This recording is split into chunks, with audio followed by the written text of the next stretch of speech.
Shalom saudara, RHK hari Kamis, tanggal 21 Juli 2022.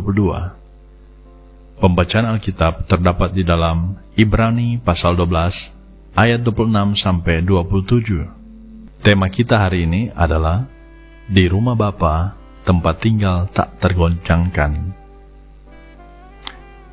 Sebelum kita membaca dan merenungkan firman Tuhan, marilah kita satu di dalam doa. Bapa di sorga, selamat pagi Bapa. Kami bersyukur padamu oleh karena kasih-Mu, anugerah-Mu, kami boleh menikmati hari yang baru. Terima kasih Tuhan Yesus. Sebelum kami memulai aktivitas kami di sepanjang hari ini, kami hendak membaca dan merenungkan firman Tuhan. Pimpinlah kami, kuasailah kami dengan Roh-Mu yang kudus, sehingga kami boleh mengerti kehendak-Mu dalam hidup kami. Di dalam nama Tuhan Yesus, kami berdoa. Amin. Saudara-saudara yang dikasihi Tuhan, marilah kita membaca pembacaan Alkitab kita yang terdapat di dalam Ibrani 12 ayat 26-27. Waktu itu suaranya menggoncangkan bumi, tetapi sekarang ia memberikan janji. Satu kali lagi, aku akan menggoncangkan bukan hanya bumi saja, melainkan langit juga. Ungkapan satu kali lagi menunjuk kepada perubahan pada apa yang dapat digoncangkan, karena ia dijadikan supaya tinggal tetap apa yang tidak tergoncangkan. Sampai di sana pembacaan Alkitab. Terpujilah Kristus. Saudara-saudara yang dikasihi Tuhan, di manakah rumah tempat tinggal yang tetap dan kekal? Bagi orang Kristen, jawabannya jelas. Di rumah Bapa. Karena Yesus pernah berkata kepada murid-muridnya, juga kepada kita, bahwa di rumah Bapa-Ku banyak tempat tinggal. Jika tidak demikian, tentu aku mengatakannya kepadamu, sebab aku pergi ke situ untuk menyediakan tempat bagimu. Yohanes 14 ayat 2. Disitulah alamat tempat tinggal tetap dan kekal yang tidak tergoncangkan. Ungkapan satu kali lagi menunjuk kepada perubahan pada apa yang dapat digoncangkan, karena ia dijadikan supaya tinggal tetap apa yang tidak tergoncangkan. Bagi orang yang tidak percaya pada Yesus Kristus pasti akan menjawab alamat rumahnya di jalan, nomor, kota, provinsi, dan negaranya sendiri. Namun, setelah dia mati, hidupnya berakhir, dan ia tidak tahu alamatnya kemana. Sebab ada yang dikuburkan di dalam liang tanah, ada yang dikremasi, ada yang ditempatkan di gua, di ruang beton, dan lain sebagainya. Dan kalau bencana banjir datang, tempat kediamannya di bumi dapat hanyut dan hilang tanpa jejak. Jika gempa menggoncangkan, memporak-porandakan, dan menghancurkan bumi, maka tempat tinggal dan kuburnya pasti hilang tak berbekas. Saudara-saudara yang dikasihi Tuhan, bagi orang Kristen, alamat dan kubur kita di bumi yang dapat digoncangkan dan diluluh lantakan dapat hilang, tidak menjadi masalah. Karena tempat tinggal dan kubur kita di dunia ini hanya tempat persinggahan sementara.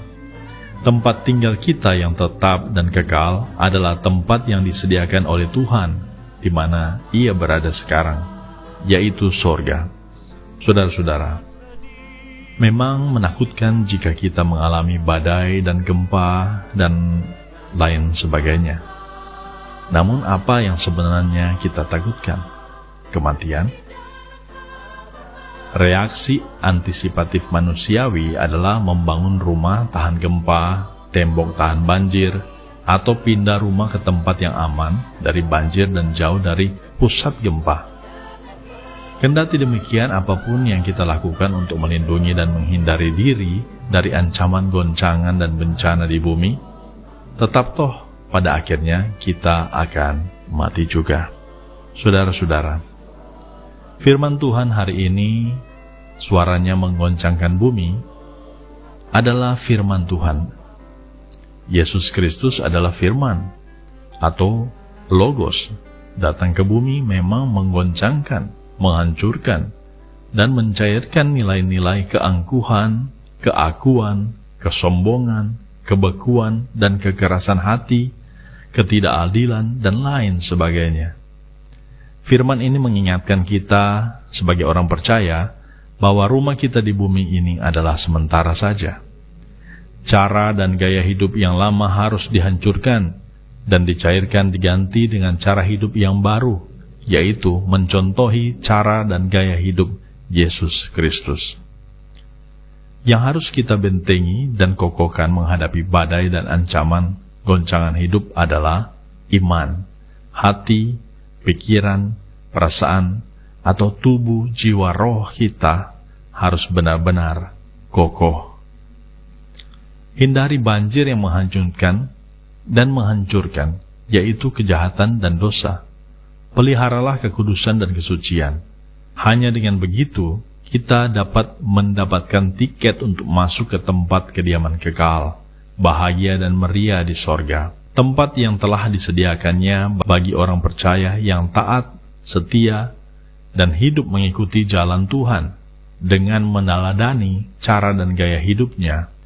Karena kata Yesus Kristus kepada murid-muridnya, juga kepada kita sebagai murid-muridnya masa kini, Akulah jalan dan kebenaran dan hidup. Tidak seorang pun datang kepada Bapa kalau tidak melalui Aku. Yohanes 14 ayat 6. Marilah kita berdoa. Ya Bapa yang bertahta dalam kerajaan sorga, kami bersyukur dan berterima kasih karena Yesus Kristus anak-Mu adalah firman kehidupan. Tolonglah agar kami tidak hanyut dan hancur dalam badai kehidupan dosa dan kejahatan, tetapi tetap teguh mengikuti Yesus Kristus yang telah menuntun kami. Dengan keteladanannya, berjalan menuju ke rumah Bapa, tempat kediaman kekal, meriah dan bahagia di sorga. Amin.